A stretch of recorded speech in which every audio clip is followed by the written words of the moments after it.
The autumn wind carried a scent of smoke that didn't belong, making Wade Foster's horse, Rusty, stamp nervously beneath him. He reined in at the ridge overlooking Deming, New Mexico territory, his blood running cold at what he saw. Flames leapt from the eastern edge of town, spreading faster than a man could run, whipped into a frenzy by the same wind that had carried warning to his nose. Wade didn't hesitate. He dug his heels into Rusty's sides, sending the Palomino racing down the steep incline toward the burning buildings.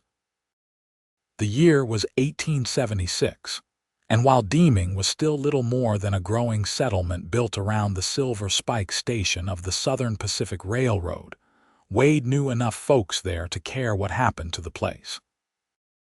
The fire had clearly started at the livery stable, where hay and timber had created a perfect feast for the hungry flames. It had already jumped to the adjacent boarding house, a modest two-story structure that Wade knew housed mostly railroad workers and the occasional traveler. As he galloped closer, he could hear the shouting, the panicked whinnying of horses, and the crack of burning timber. Sheriff Baylor stood in the street, directing a bucket brigade that was fighting a losing battle. "Foster!" he shouted when he caught sight of Wade. "The west side of that boarding house is still standing. There might be folks trapped on the second floor." Wade was off his horse in an instant, tying Rusty to a hitching post well away from the flames. He grabbed a bandana from his pocket, soaked it in a nearby horse trough, and tied it over his nose and mouth. Then he was running, dodging frightened townspeople and racing toward the boarding house. The heat hit him like a wall as he neared the structure. The east side was fully engulfed, but the sheriff was right, the western portion was still standing, though smoke poured from the windows. Wade took a deep breath through his wet bandana and plunged through the front door. Inside, the smoke was so thick he could barely see. The heat made his eyes water, and every breath was a struggle even with the damp cloth over his face. "Anyone in here?" he shouted, moving toward the stairs. "Call out if you can hear me." He heard nothing but the roar of the fire eating through the walls. Staying low, he made his way up the stairs, testing each step before putting his weight on it. The second floor was even worse, a suffocating cloud of black smoke making it nearly impossible to see more than a foot ahead. Wade moved down the hallway, checking each room. The first two were empty, their doors standing open. The third was locked. "Anyone in there?" he called, pounding on the door. When no answer came, he moved on. At the fourth door, he heard a faint sound, coughing. Wade tried the handle. Locked. Without hesitation, he backed up a step and threw his shoulder into the door. The wood splintered around the lock, and the door flew open. Through the smoke, he could make out two figures huddled by the window, a woman clutching what looked like a child. The woman's head snapped up at his entrance, her eyes wide with fear. "Come on," Wade shouted. "We need to get out of here now." "The stairs," the woman began, her voice raspy from the smoke. "I just came up them," Wade said, moving toward her. "They're still standing, but not for long." As he drew closer, he could see them better. The woman was young, maybe in her early 20s, with dark hair falling loose around her shoulders. What he'd thought was a child was actually a small woman, perhaps a bit older than the first, unconscious and deathly pale. "She couldn't breathe," the first woman explained frantically. "She passed out and I couldn't carry her." Wade nodded, quickly assessing the situation. "What's your name, miss?" "Katherine Blackwell, and this is my sister, Amelia. I'm Wade Foster."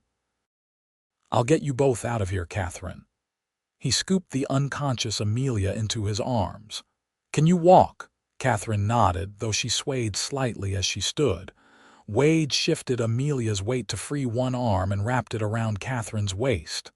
"Stay close to me," he instructed. "If the stairs collapse, you run for the window at the end of the hall. There's a balcony there you might be able to jump." Together they made their way into the hall. The smoke was even thicker now, and Wade could feel the floor groaning beneath their feet. The fire was eating through the building faster than he'd anticipated. They moved as quickly as they could toward the staircase, Katherine stumbling against him as they went. They'd barely made it halfway down the hall when a thunderous crack split the air. Wade looked back to see the ceiling collapse behind them, sending a shower of flaming debris into the corridor. "Run!" he shouted, urging Katherine forward. They reached the stairs, and Wade could see they were already burning from below. They had seconds, not minutes, before the whole staircase would be engulfed. "Go first," Wade told Katherine. "Move as fast as you can." Katherine hesitated, looking at her unconscious sister in his arms. "I'll be right behind you," Wade promised. She nodded and started down the stairs, one hand on the wall to steady herself. Wade followed, Amelia's limp form growing heavier with each step. He could feel the heat intensifying, hear the wood groaning beneath him. They were halfway down when the stair beneath Katherine's foot gave way. She screamed, pitching forward. Wade lunged, somehow managing to catch her arm with his free hand while still holding on to Amelia. "I've got you," he grunted, pulling her back onto a solid step. "Keep moving. We're almost there." The bottom of the staircase was now burning freely. They would have to jump the last few steps. "When we reach the bottom," Wade instructed, "we run straight for the door. Don't stop for anything." Katherine nodded, her face streaked with soot and tears but determined. They reached the last unburned step. "Jump," Wade commanded. Katherine leaped over the flames, landing awkwardly but maintaining her balance. Wade followed, the weight of Amelia making his landing harder, but he stayed upright. The main room of the boarding house was an inferno now, with only a narrow path to the door still passable. "Go!" Wade shouted, and they ran, flames licking at their clothes, the heat so intense it felt like their skin might blister. They burst through the door into the street, gasping for fresh air. They'd barely cleared the building when a sound like thunder filled the air, and the entire front of the boarding house collapsed behind them, sending a plume of sparks and burning debris skyward.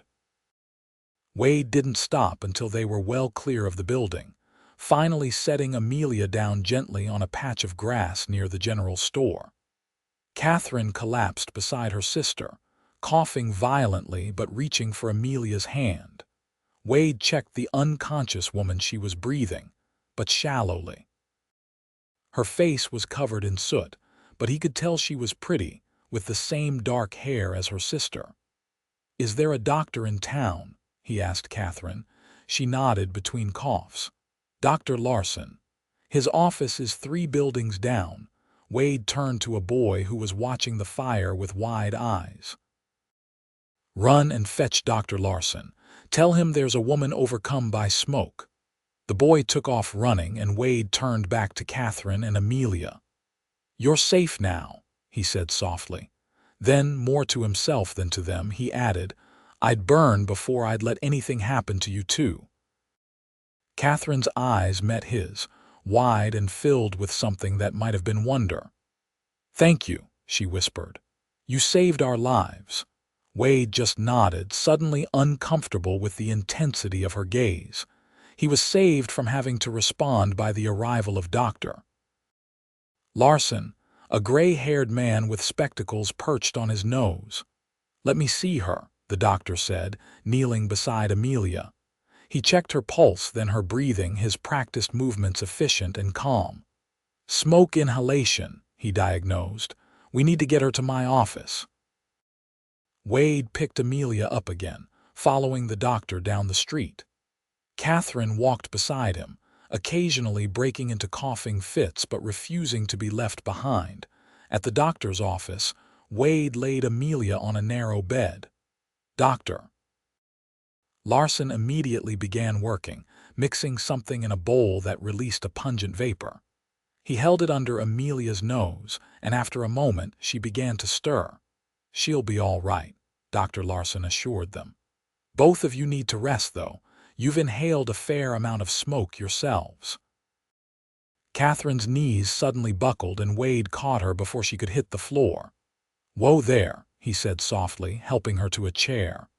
"I'm fine," she insisted, though she was clearly not. "It's just, everything we own was in that room." Wade understood the devastation in her voice. In the harsh realities of the frontier, losing everything could be a death sentence, especially for two young women on their own. "Where were you headed?" he asked. "West," Katherine replied.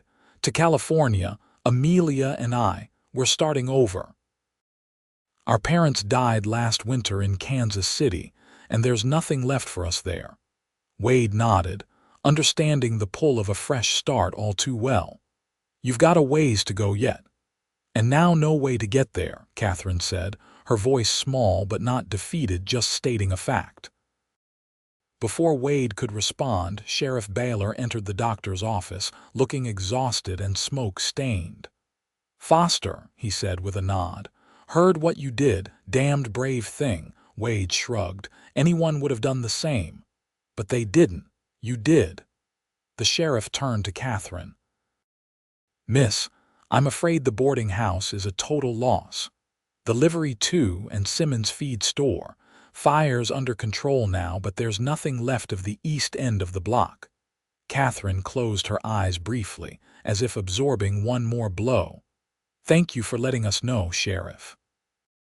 The sheriff hesitated, then added, "Town council's setting up temporary lodging in the church for those who lost their rooms. Not much, but it's something." After he left, Dr. Larson insisted on examining both Wade and Katherine. Wade had some minor burns on his hands from the doorknob and a nasty cough, but was otherwise unharmed. Katherine had fared similarly, though the doctor was concerned about the amount of smoke she'd inhaled. "You both need rest," he said firmly, "and plenty of water." Wade nodded, then turned to Katherine. "I've got a camp set up just outside town. You and your sister are welcome to it while you figure out your next steps." Katherine looked surprised at the offer. "That's very kind, but we couldn't impose. It's no imposition," Wade insisted. "I've got supplies enough, and I was planning to stay in the area for a while anyway." After checking on Amelia once more, she was awake now. Though weak and confused, Wade stepped outside to give the sisters privacy and to check on Rusty. The Palomino was right where he'd left him, though clearly nervous from the smell of smoke that still hung in the air. Wade patted the horse's neck. "Had quite a day, didn't we, boy? Quite a day indeed." Wade turned to find Katherine standing behind him, her arms wrapped around herself against the evening chill. Soot still smudged her face, and her dress was torn and singed, but there was something undeniably striking about her. In the fading light, he could see her eyes were a clear, bright blue, a startling contrast to her dark hair. "Your sister?" he asked. "Dr. Larson wants to keep her overnight for observation. He says I can stay too, but She hesitated. "I wanted to thank you properly." "You risked your life for two strangers." Wade shifted uncomfortably. He'd never been good at accepting gratitude. "Like I told the sheriff, anyone would have done the same." "No," Katherine said firmly. "They wouldn't have. Most people would have waited for someone else to do something." "You didn't even hesitate." Wade didn't know what to say to that, so he changed the subject. "You said you were heading to California." Katherine nodded. "Our aunt lives in San Francisco.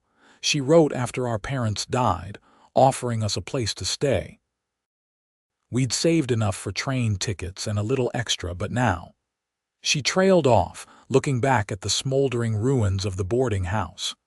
"The offer of my camp stands," Wade said, "for as long as you need it." Katherine studied his face as if looking for some hidden motive. Apparently satisfied with what she saw, she nodded. "Thank you, Mr. Foster." "Wade," he corrected. "Just Wade." "Wade," she repeated, and something about the way she said his name made his heart beat a little faster. The next morning, Amelia was well enough to be released from the doctor's care, though she was still weak and needed frequent rest. Wade brought Rusty around to the doctor's office, along with a rented wagon and a gentle mare named Daisy that he'd borrowed from a friend in town. "Ladies," he said with a tip of his hat, as Katherine helped Amelia out of the doctor's office. In the light of day, he could see the family resemblance more clearly. Both had the same dark hair and fine features, though Amelia's eyes were brown rather than blue, and she was smaller in stature than her sister. "Mr. Foster," Amelia greeted him, her voice still raspy from the smoke. "I understand I owe you my life." Wade felt his face grow warm. "It's Wade, please, and you don't owe me anything, Miss Blackwell." "Amelia," she corrected with a small smile. "And I disagree, but we can argue about that later." Wade helped both women into the wagon, then climbed up himself and took the reins. They rode in silence for a while, out of the town and into the scrubby hills beyond. His camp was in a sheltered hollow beside a small creek, with good grazing for the horses and plenty of shade from a stand of cottonwood trees. "It's lovely," Katherine said as they arrived, and Wade felt an unexpected surge of pride. "It's not much," he said, helping her down from the wagon, "but it's comfortable enough." He showed them around the modest camp a sturdy tent, a well-established fire pit, and a lean-to shelter for the horses. He'd clearly been there for some time. "You always camp rather than stay in town?" Katherine asked as she helped Amelia settle on a blanket near the fire pit. Wade nodded. "I prefer the open air, and it's cheaper." "Are you a cowboy?" Amelia asked, her eyes curious. Wade chuckled. "Sometimes. I've done a bit of everything: cowboying, scouting, hunting. Right now I'm working as a guide for folks headed west. Just finished taking a family to Arizona Territory, and I'm waiting for my next job." "So you know the trails west well?" Katherine's voice held a new note of interest. "Better than most," Wade agreed, beginning to build a fire as the afternoon shadows lengthened. Katherine and Amelia exchanged a look that Wade couldn't quite interpret. Then Katherine cleared her throat. "Wade, I have a proposition for you." Wade raised an eyebrow, waiting. "We lost everything in the fire except the money I was carrying," Katherine explained. "It's not enough for train tickets to San Francisco, but perhaps it would be enough to hire a guide, someone who could show us a safe route west, maybe even as far as California." Wade considered this as he set the kindling alight. The small flame caught, growing steadily as he fed it carefully. "It's dangerous country," he said finally. "Not the kind of journey two young women should make alone." "We wouldn't be alone," Katherine pointed out. "We'd have you. And we're tougher than we look," Amelia added with a smile that transformed her face, making her look younger and more carefree. Wade had intended to stay in the Deming area until winter passed, then head north to Colorado come spring. Taking these women to California would mean a complete change of plans. Yet as he looked at Katherine's determined face, lit by the growing fire, he found himself considering it. "Let me think on it," he said finally. They settled into a comfortable routine over the next few days. Wade showed the sisters how to tend the camp while he hunted, bringing back rabbits and once a young deer to smoke for provisions. Katherine proved to be a quick learner and a hard worker, while Amelia, still recovering her strength, contributed by mending their smoke-damaged clothing and organizing their meager supplies. Wade found himself enjoying their company more than he'd expected. Katherine was smart and practical, with a dry wit that often caught him by surprise. Amelia was gentler, more dreamy, but she had a talent for finding beauty in the harsh landscape, pointing out wildflowers or unusual rock formations that Wade had never noticed despite passing them countless times. On the fourth evening, as they sat around the fire after a simple but satisfying meal, Wade made his decision. "I'll take you to California," he said abruptly. Katherine looked up from the piece of leather she was cutting into new bootstraps. "You will," Wade nodded. "We'll need to prepare properly. It's a long journey and we're heading into winter. We'll need supplies, proper gear, and we should wait until Amelia's fully recovered her strength." "How long do you think that will take?" Katherine asked, her eyes bright with something that looked like hope. "A few weeks, at least," Wade said. "We can use that time to gather what we need and plan our route." "I can pay you," Katherine began, but Wade shook his head.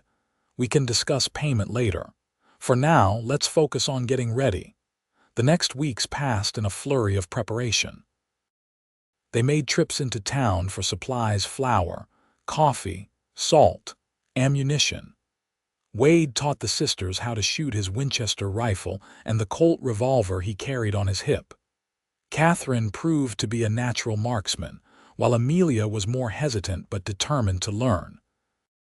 Wade also began teaching them about the land they would be crossing, what plants were safe to eat, how to find water in seemingly dry areas, how to read the weather and the stars. Every evening around the campfire became a lesson in survival.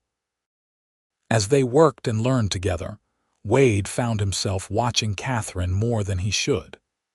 The way the sunlight caught in her hair, the determined set of her jaw when she was concentrating, the rare but radiant smile she gave when she mastered a new skill. He told himself it was natural to notice such things about someone you were spending so much time with, but he knew it was more than that. What surprised him most was how often he caught Katherine watching him with a similar intensity. One afternoon, as they were checking over the wagon Wade had purchased for the journey, their hands brushed as they both reached for the same tool. Katherine didn't pull away immediately, and for a moment they stood frozen, the simple contact somehow more intimate than anything Wade had experienced in a long time.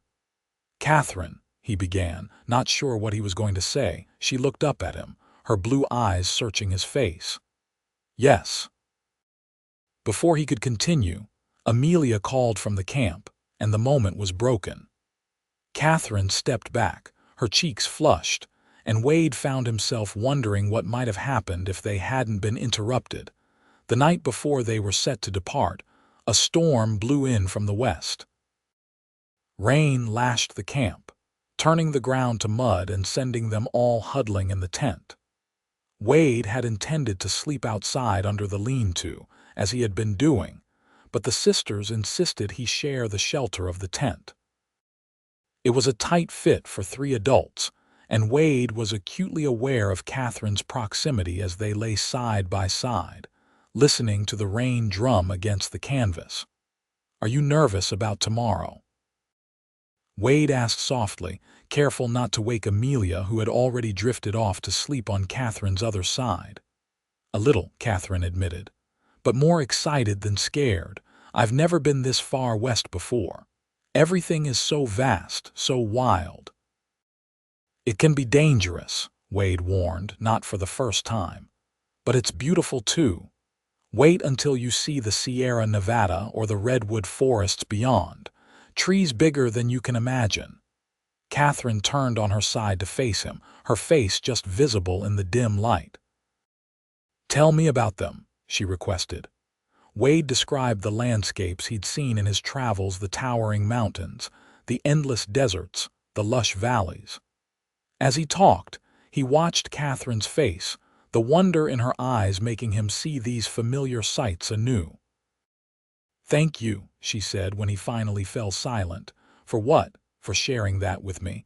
For agreeing to take us west. For saving us from the fire." Her voice softened on the last words. "I've never properly thanked you for that." "You don't need to," Wade said, his own voice dropping to match hers. "I do," Katherine insisted. She hesitated, then reached out to touch his cheek gently. "You said something when we first got out of the boarding house. You probably don't even remember." Wade remembered perfectly. I said I'd burn before I'd let anything happen to you two. Katherine nodded, her eyes never leaving his. Did you mean it?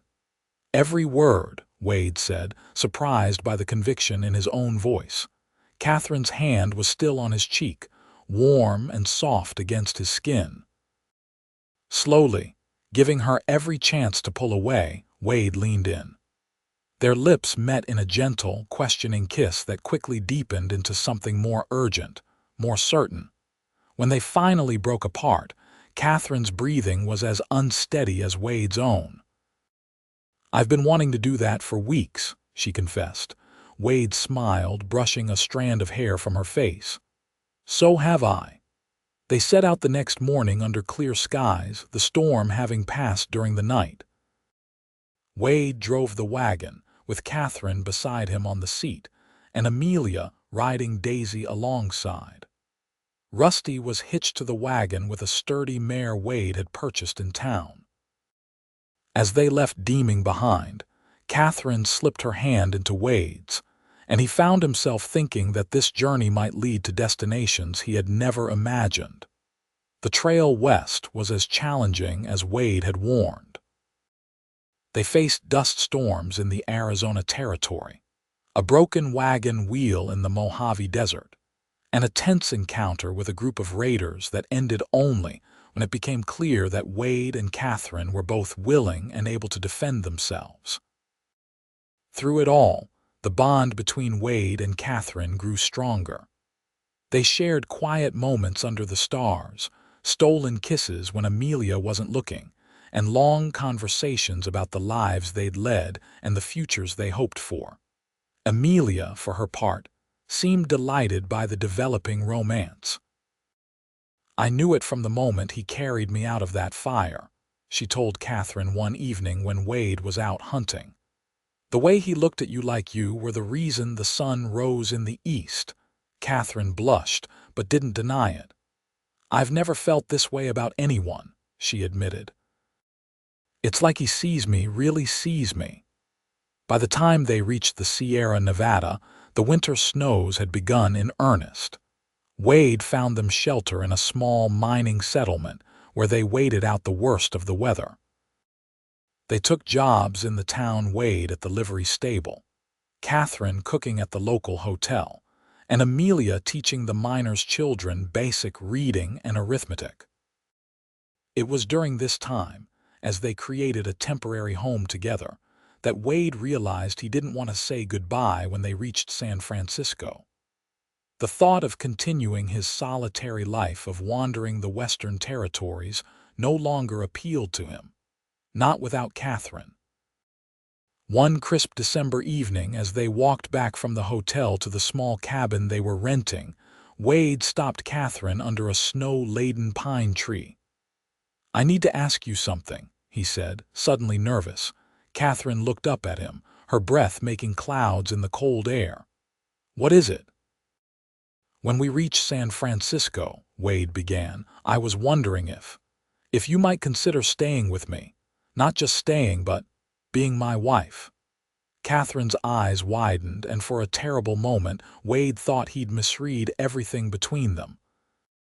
Then her face broke into the most beautiful smile he'd ever seen. "Yes," she said simply. "Yes, I will marry you, Wade Foster." She threw her arms around his neck, and he lifted her off her feet, spinning them both around in the snow. When he set her down, she was laughing, her cheeks flushed with cold and happiness. "I love you," Wade said, the words coming easily now that he'd taken the larger leap. "I think I've loved you since I carried you out of that fire." "And I love you," Katherine replied. "My brave, stubborn cowboy who'd burn before he'd let anything happen to me." They were married in the small church of the mining settlement 2 weeks later, with Amelia standing as Katherine's witness and the local blacksmith, who had become a good friend, standing for Wade.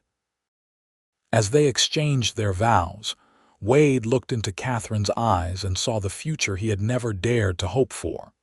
When spring came and the mountain passes cleared, they continued their journey to San Francisco. Katherine's aunt welcomed them warmly, offering them a place to stay while they decided what came next. It was Amelia who suggested the solution. "Why don't we start a business?" she proposed over dinner one evening. "A guide service for settlers heading west. Wade knows the trails better than anyone, and Katherine and I could handle the business side of things." The idea took root immediately. By summer, Foster Trail Guides was established, with an office near the San Francisco docks where new arrivals were frequent. Wade trained other guides while continuing to lead expeditions himself. Katherine managed their finances with a shrewd eye for detail, and Amelia became known for her detailed maps and trail guides. 2 years after the fire that had brought them together, Katherine gave birth to their first child, a son they named Benjamin, after her father. As Wade held his son for the first time, he thought about how close he had come to riding past Deming that day, to missing the smoke on the wind. "What are you thinking about?" Katherine asked from the bed, tired but radiant. "How lucky I am," Wade replied, sitting beside her and cradling their son. "How one moment can change everything." "You mean when you saved us from the fire?" Wade nodded. "I was just passing through." "I could have kept riding." Katherine took his hand, her fingers intertwining with his. "But you didn't. You saw people in trouble and you helped. That's who you are, Wade Foster." Wade looked at his wife and son, thinking of Amelia in the next room, probably already sketching a new map, and the thriving business they had built together. From the ashes of that boarding house fire, they had forged something beautiful, a family, a future. "I'd still burn for you," he said softly, "for all of you." Katherine's eyes shone with unshed tears. "I know," she said, "but you'll never have to. We're safe now. We're home." And Wade, who had spent most of his life wandering, knew she was right. Home wasn't Deming or San Francisco or any place on a map. Home was Katherine's smile, Amelia's laughter, and now his son's tiny hand wrapped around his finger. Home was the love that had begun in the heart of a fire and would burn steady and bright for all the years to come.